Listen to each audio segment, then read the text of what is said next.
Bienvenue sur Écho d'Afrique.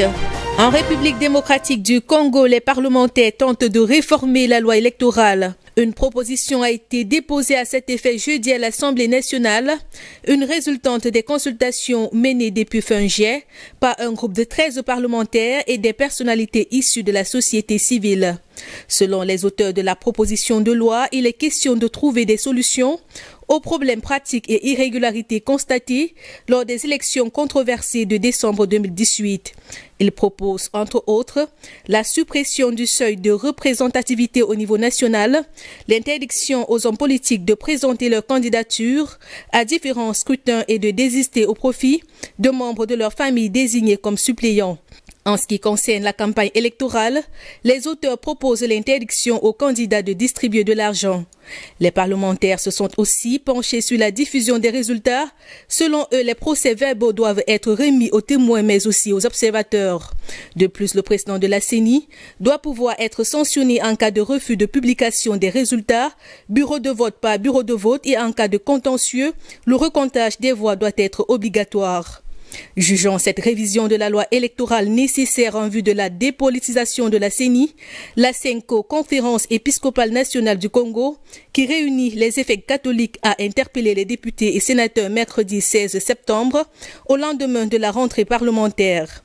Dans un communiqué, ces derniers ont appelé les députés à veiller à ce que la majorité parlementaire pro-Kabila n'abuse pas de sa supériorité numérique pour faire voter les lois peu favorables au progrès de la démocratie.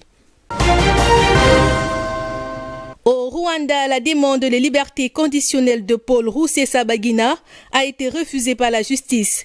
Inculpé par un tribunal de Kigali pour meurtre, terrorisme et financement de rébellion, le fondateur du mouvement rwandais pour le changement démocratique a été arrêté fin août par la police rwandaise à la surprise générale. Âgé de 66 ans, le féroce critique du gouvernement de Paul Kagame vivait en exil aux États-Unis et en Belgique depuis 1996 sous le coup d'un mandat d'arrêt international. Il demandait une mise en liberté sous caution pour raison de santé. Ses avocats ont annoncé qu'ils allaient faire appel. Issu de la minorité Hutu, Paul Rusesabagina, ancien directeur de l'hôtel des 1000 collines à Kigali et dont l'histoire a inspiré le film Hôtel Rwanda, aurait sauvé la vie de plus d'1 millier de personnes en les abritant dans son établissement durant le génocide de 1994. Mais il fait aussi l'objet de nombreuses accusations de la part des autorités rwandaises, notamment d'avoir financé des groupes terroristes. Direction Gambie, Zineb Jammeh, l'épouse de l'ancien président, est dans le viseur de la justice américaine. Le département d'État américain a annoncé des sanctions économiques contre l'ex-première dame gambienne, notamment le gel de ses comptes et avoirs aux États-Unis. Zineb Jammeh est soupçonnée d'avoir aidé ou faciliter la corruption pratiquée pendant les 22 ans de règne de son mari alors à la tête de ce pays d'Afrique de l'Ouest. Selon le communiqué du département américain, elle a utilisé une fondation caritative et des organisations caritatives comme couverture pour faciliter le transfert illicite de fonds à son mari.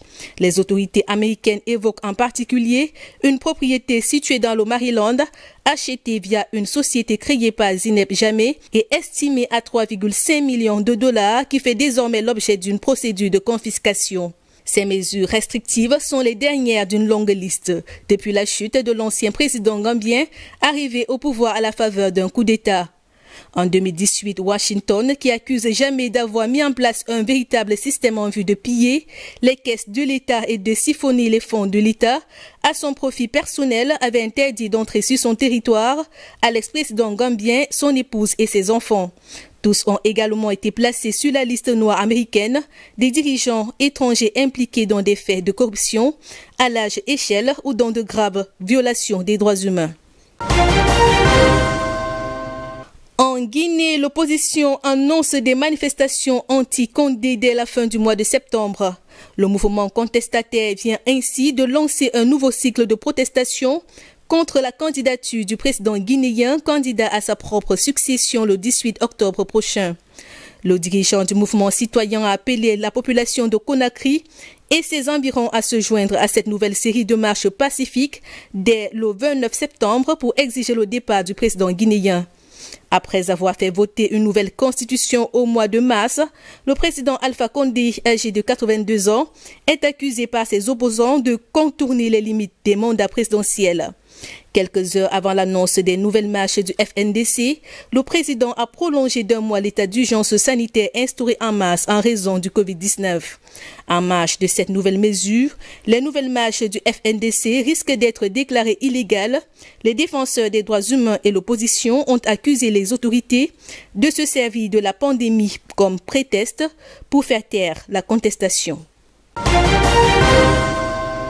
Dans l'actualité, en Somalie, le président Mohamed Abdullahi Mohamed vient de nommer Mohamed Hussein Roble au poste de Premier ministre. Le nouveau chef du gouvernement remplace Hassan Ali Khair, qui a été limogé en juillet après un bras de fer avec le président relatif à un désaccord sur un nouveau système électoral. Le président somalien a chargé le nouveau Premier ministre de former immédiatement un gouvernement qui mènera le pays aux élections et fera des efforts importants pour consolider les gains de sécurité, reconstruire les forces armées et se développer. Âgé de 57 ans, Mohamed Hussein Roble est un ingénieur civil qui a fait ses études en Suède. Le président a exhorté le peuple somalien, les institutions gouvernementales et les intellectuels à l'aider à s'acquitter de ses responsabilités constitutionnelles et à prier pour qu'il s'acquitte de sa responsabilité de servir le pays et son peuple.